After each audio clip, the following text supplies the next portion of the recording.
Mr. President, Senator from Florida. I rise today as a voice for the people of Puerto Rico. I intend to be their voice in the United States Senate.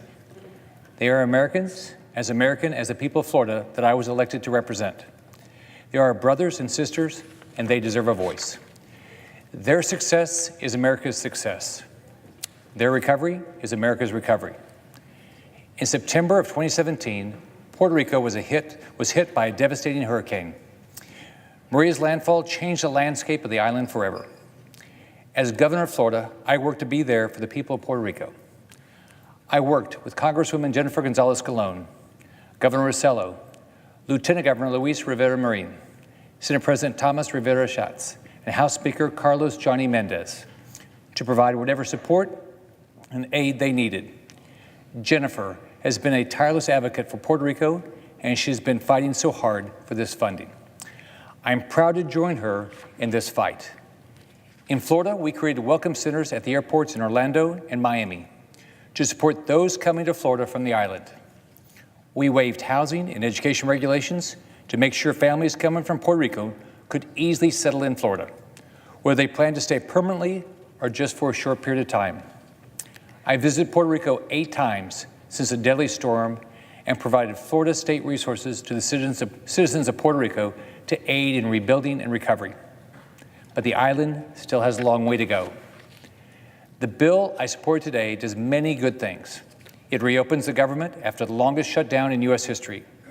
It provides significant funding to secure our southern border, funding that is long overdue and is needed to keep American families safe. It extends protections for children that were brought to this country illegally through no fault of their own and extends TPS. While I would prefer a permanent solution for the DACA kids and TPS, this is a positive step.